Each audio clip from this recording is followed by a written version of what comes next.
Not bad.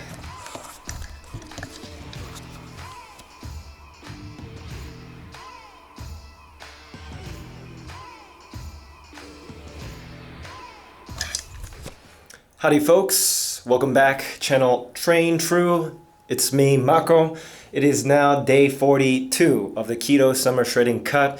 And if you watched my earlier videos, I was planning a 6 to 10 week cut. And at day 42, that would make this, I guess, 6-ish weeks. Actually, I guess exactly 6 weeks. And I'm going on a trip soon. So today is gonna be a mid-season finale of the Keto Summer Shred, and I'll probably go back on it once I'm back from this little trip of about 2 weeks. And things went great. As you just saw, I weighed in at a not all-time low, but a nearly all-time low of 75.8 with my boxers on, kinda, or briefs, whatever you want to call them. So probably 75.7. Whatever.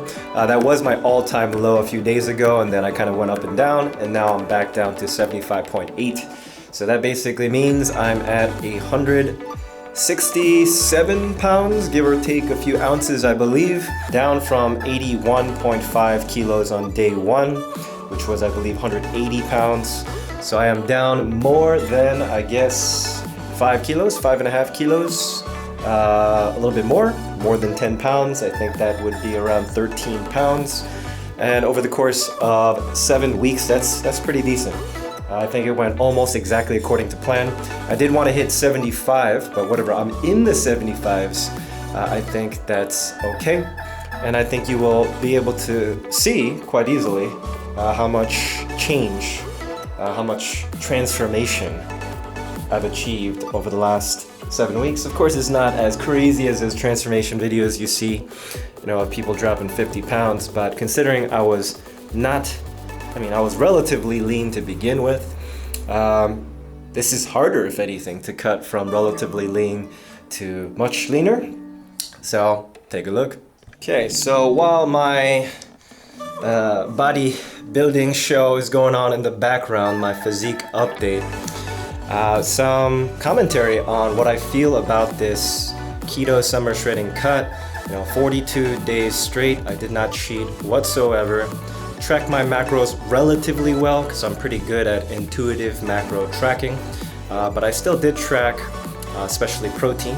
So reminder, I am on the keto diet style in which my protein intake is very high. I probably ingested minimum of 200 grams of protein per day throughout this entire cut, and on some days I probably had up to 250. So the way I tracked macros was I set my cutting calories at 2200 based on my calculations, based on the Keto Gains website, by the way. I did make a video on how to do that a couple months ago, so check that one out if you're curious. And I didn't have to recalculate my macros at all throughout the entire cut, so I kept it at 2200 per day, but that's on workout days. I had almost 0 rest days, but if I did have a rest day, I would have about 1800 calories, and I would still keep my protein on those days, no matter what, to about 200 grams minimum. More is better. A little bit less is fine too, but I find I usually end up around there. In terms of carbs, obviously I kept that to a bare minimum, 20 grams, 30 grams or less. I don't really need to track those because I know that all the foods I ate contain minimal or trace carbs. So I factored, average 20 to 25 per day. And then fat, remember, I don't obsess with fat. I first make sure protein is met, carbs minimal, close to 0. And fat, I just fill the rest of my calories with that. So, if I hit a certain number of protein calories, I'll just allow the rest to be fat until I hit 2200 for the day. What else? I did 0 cardio.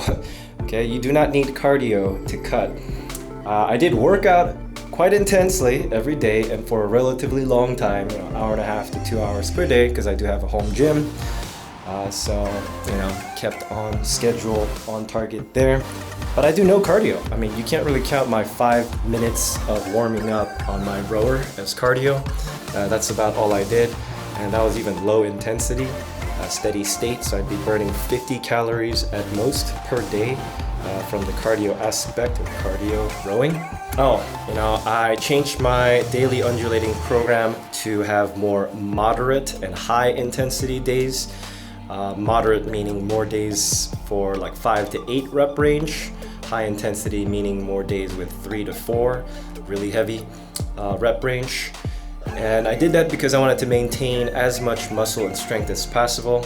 And if you guys didn't see the beginning of this video, day 41 just yesterday, I was feeling pretty weak, but I still hit a rep PR. I benched 295 pounds for 17 reps, touch and go. A few months ago, when I was much heavier, probably like 5 to 6 kilos heavier, I did 295 for 16 reps. So I'm way lighter right now, and I did one more rep. Of course, that might be some skill-based stuff, not just strength-based stuff. Maybe I was more efficient at the lift this time. But still, it just shows that I probably maintained 95% or more of my strength and muscle over the course of this cut. So I really do think keto cutting, if you do it gradually, intelligently, up your protein, work out correctly with high intensity, moderate intensity, then you can keep most of your gains. I feel like keto is very muscle sparing, strength sparing, even though a lot of people smack talk it and they think they lose all their gains. Oh, I definitely do think that the whole calories in, calories out mindset, that principle is a good guiding principle, but it's definitely not absolute based on my experience and particularly this cut. If you guys watched some earlier episodes of this Keto Summer Shredding series, I went on a mini vacation with my wife and my dogs, and I didn't really track my macros other than, of course, making sure I didn't get out of keto. I ate like pounds of steak for consecutive days, along with crab and butter and just like heavy meats from Costco, which I don't mind, I love. And I came back from that trip lighter. I did work out over the course of that trip as well, but obviously not nearly as intense. And a lot of you might say that's just an anomaly, that's just one time, but over the course of the 42 days, there are certainly a couple of days I felt like I needed a refeed. I was just feeling a bit lethargic and drained, so I would eat just much more for a couple of days, and if anything, my weight seemed to be about the same or go down. If you recall what I call that whoosh effect, or people call that whoosh effect, in which you are losing fat and suddenly a refeed actually makes you lose a bunch of water weight. Maybe that was a factor, but I still really think the whole calories in, calories out thing needs to be revisited for a lot of people on keto. I feel like if you optimize your macronutrients, micronutrients, timing of your food, so that you don't eat high fat foods around your insulin spikes. I'm no scientist here, I'm just one person, but I'm saying I feel like you really need to think of hormone balance, and calories in, calories out is more of that, just base point that you should apply. So don't throw it out, of course, it's definitely something you should factor in, but on keto, I feel like it doesn't play as big of a role as many think. In fact, once I'm done with this cut, and more like over the course of the next couple of weeks that I'll be traveling, I'm probably going to be eating a lot of food. I'm probably going to be at a surplus every day over the course of this trip, but I'll still stay in keto. So this will be another mini experiment as to the whole calories in, calories out thing. Some days I'll probably be getting 3,000 to 5,000 calories, mostly meat, by the way. Shake Shack, Five Guys, Chipotle, Wingstop. I'm going to be hitting up all those delicious places and going crazy with my wife, but still staying keto. Let's see if I gain weight over about 12 days, almost 2 weeks of this trip. And yeah, of course, that's not a good enough sample size or duration, but I think considering my experiences over this cut, it might be helpful to know. Obviously, it went not much better than expected, almost like exactly as expected. You know, I did lose about an average of 1 to 1.5 pounds per week. You know, some days, of course, more because of the water weight fluctuations in the beginning. And some days I suddenly lost it. That whoosh effect really did happen to me a couple times. I would like lose a kilo over the course of one day after stagnating for like 4 to 5 days. And I know it's not literally possible to lose that much weight in one day, but that, you know, whoosh feeling, you know, after stagnating for a while and then suddenly you eat more and you lose weight, it happened to me at least 4 times across this cut. All right, so let's take some measurements with this thing. As we did in episode 1, biceps first. So my right bicep is almost exactly the same. But hey, I don't know if you guys can see that, but it's just about the same, if not a tiny bit bigger. But I do admit I finally started bicep training over the course of this summer shred. So still about 16.2 on the right. And the left, if you can see that, it is just about 16.1. If I flex really hard, I don't know if you guys can see that. Yeah, it's just about the same. Kind of makes sense. I don't really store that much fat on my arm anyway, so they probably would have stayed around the same. And also to maintain size, I actually purposely started doing a lot more bicep curls, which I almost never do. All right, next I think was neck. I don't know how I'm gonna do that this time. So awkward. You know, I'm gonna go check this in the mirror. All right, so I'm back. And apparently I'm around, I don't know if you guys can see that, but apparently I'm around 15 and a half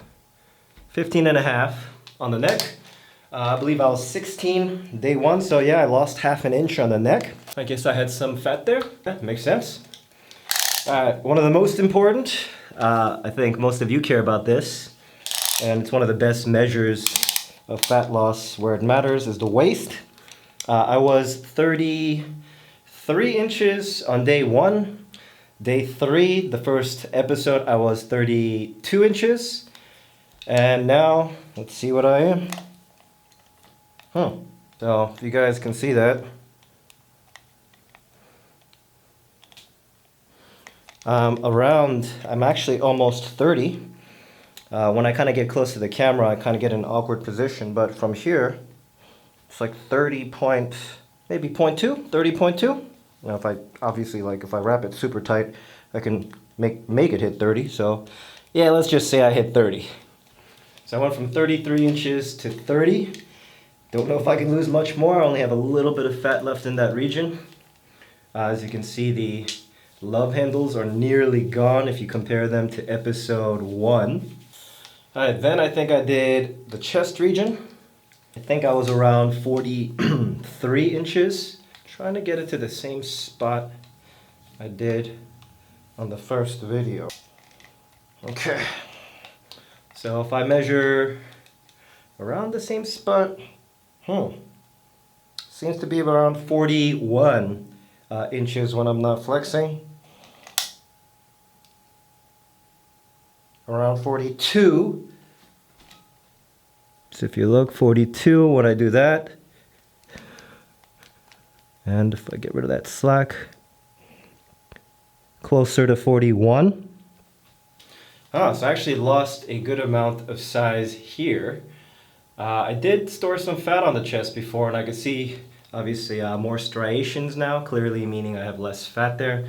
But wow, lost I guess an average of 2 inches on my chest region, which I don't mind because I do tend to have a little bit overly sized upper body when I put on clothes.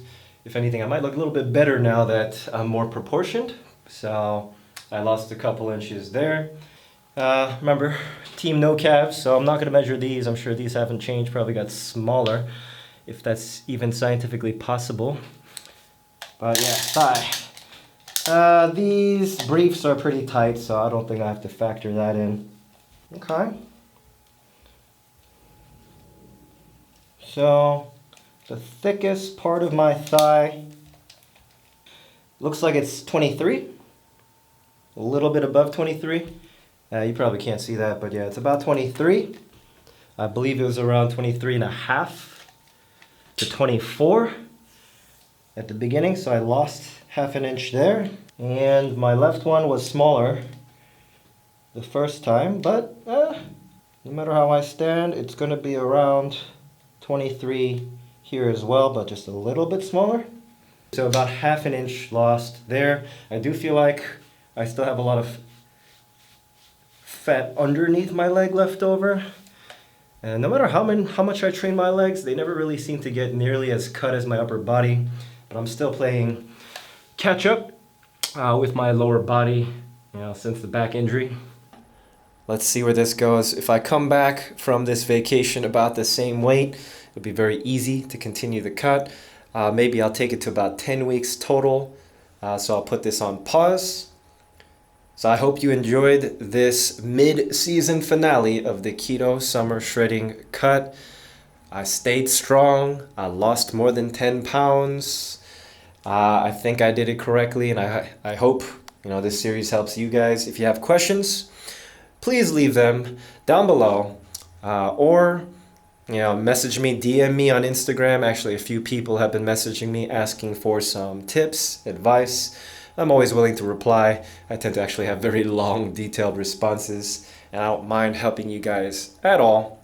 So if you did like the content you saw today, please give this a like. Please subscribe. Hit that bell thing so you actually can see when I upload new videos, which will be about twice a week. And I will see you guys next time. It might be a little bit before my next video because I'll be traveling, but maybe I'll do some just live uploads of my workouts, my eating here and there, just to keep people updated. And thanks for subscribing if you already have. See you guys next time.